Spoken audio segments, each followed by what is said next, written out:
Hi, I'm Hasdalal, the VFX supervisor at Jellyfish Pictures. My job's currently to work with the creative team and the producers to find cool solutions to bring a project to screen. My name's Philip Dobry. I'm the co-founder and director of Jellyfish, and my job's to bring all the work in. Today we're going to do a Q&A session on how to get budget VFX. Yeah, so it's going to be useful, informative, and hope you enjoy it. Well, I think, something that's been said many times today, and I think people will always give you this tip, and it's a pretty important one, is everything's in the planning, and you don't cut corners in the planning because the budget goes up and up the more you go down the process. You spend, it's a false economy to think that you won't hire a VFX supervisor, or you won't do storyboarding, or you won't do previs. If you cut all that stuff out, you're just going to pay in shed loads later on down the line. So that's probably the most important thing to bear in mind. However small your budget is, you need to, if you don't hire a VFX supervisor, you need to get so involved in the process yourself and understand it as well as you can, so you can take all that on and make sure you don't waste money and it just doesn't screw up. Like Gareth did on Monsters, he knows the process, he's done it. He's a visual effects artist, so he spent practically no money on what is a visual effects heavy movie, really, and he knows all the shortcuts. So it's not, the planning is probably the most important thing, and understanding the process, because down the line it all just gets a lot more expensive. Also, when you're in script writing stage as well, it's pretty useful to get like a supervisor involved, or just approach a VFX company that you think would be useful for your film. That is if your film's VFX heavy, because there's a lot you can do while working with a supervisor or a VFX producer or a VFX company, whether it's freelance or in-house. But if you're writing a story and writing the script with that in mind, you'll be saving a lot of money while writing the script, and you'll have that in mind as well when you go through all the stages. So it's worth talking to VFX people, right at script stage, through the storyboarding, through to concept art. It really helps.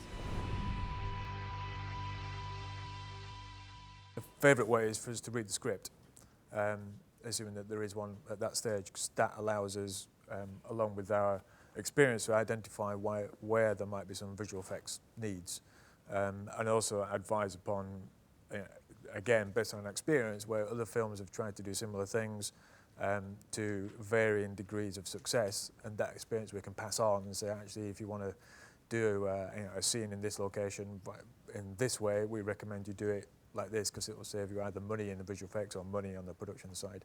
So in the first instance, it would be getting in touch and saying, read our script, and we'll happily read it, and if it's, and get back to you and say, yes, there's concerns here, there's concerns there, why don't you have a think about this, that, and the other. The two reasons why we would take on a project that has very little money, one is that it's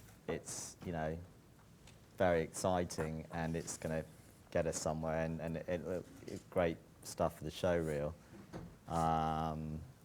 And the other is that it may lead on to other things, or we've worked with that person before. I mean, it has to make sense financially, otherwise, as someone said, we have to eat. There's a certain amount of geekdom that we have, but we can't, we don't have that unlimited passion that we have to pay for the floor space, the infrastructures.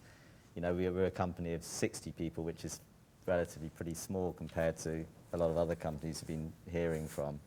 But there is a huge amount of cost involved with just running the infrastructure, because you're dealing with huge amounts of computers and just the electricity you use up apart from anything. So you have to kind of, it's quite hard if people come to us and say they've got 10p and they want to do something. It's like, well, it has to be something pretty exceptional for us to consider doing that. As technology moves forward, it becomes more of a flexible option for us. I mean, we rarely now suggest to lock off the camera and not do anything, depending on the content and what you intend to put in the shot finally. But we enjoy working with filmmakers and sort of encouraging them to get the best out of their film, and if we feel actually, for us, there's a small difference in whether the camera is moving or not, depending on the content, we'll recommend, we'll do what you like, and we'll make sure we're there. So when you do move the camera around, the technical side is covered. So when it does come back to post-production, it's handled. So I think it's contextual. So it rather depends on what it is you're trying to do as to whether you ought to have any kind of restrictions to your picture. The technology is out there now. The technology is getting better and better. Things like ThinSize or Foundry's new Kex, for example, has a really good camera tracker. So that kind of makes it easier. But it all boils down to time. I mean, for a feature film, that might be okay. But for broadcast production, like the stuff that we do at Jellyfish, time is money, and that's always going to be the case. So we would advise not to, but at the end of the day, it's your film, so you want to get the best picture as possible. I think a moving camera can be quite useful actually sometimes. To hide things, as long as you don't zoom, but you move camera very quickly and you just glimpse a creature or a monster, whatever it is, and it's blurred and it's dark. That. Motion blur. The big thing with if you're putting creatures in or animals or anything is to point the camera up a lot. It also helps with scale. If there's interaction with anything, that doubles, triples, quadruples the cost. So if something's independent and it's a quick shot, it's not interacting with live action or it's not interacting with something else. You can achieve equally, the same kind of effect, but just by cutting your cloth really and thinking of, well, it doesn't have to interact with the environment. Doesn't have to knock a lamppost over, or it's a quick shot. There are ways of really saving a lot of money, but still getting what feels like quite a nice effect. I think one of my pet hates in particular is the visual effects shots that are always going to look like visual effects shots, because they were shot with such caution and such concern that it might be a problem in post. That ends up being completely locked off, and there's not much happening in frame.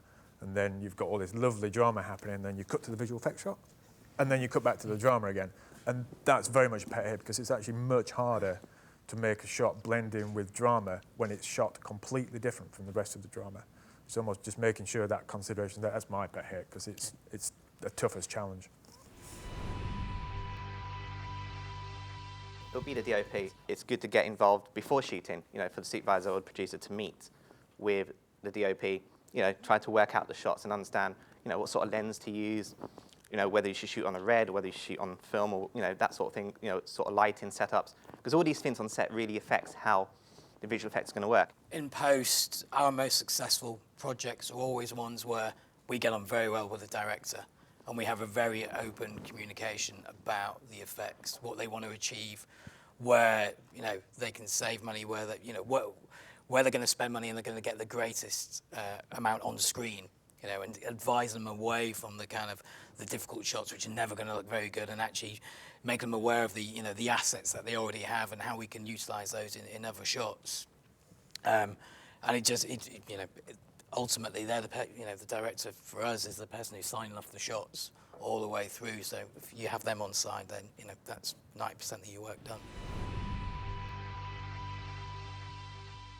Yeah. Nearly all of them, well, to some greater or lesser extent. The project we're doing at the moment with the BBC, this 6.5-hour, completely CGI dinosaur thing, has 2,500 shots, and the turnover compared to film, we're having to do, each artist, for the different disciplines, it goes all the way down the pipeline, but roughly 2 shots a day, and this is full CG, so it's a massive amount of work, very, very quick turnover, and we almost came up with the idea and how to do it and how to crack it and sold it to the BBC. And I insisted that the director was in-house all the time, and he's been there for almost a year.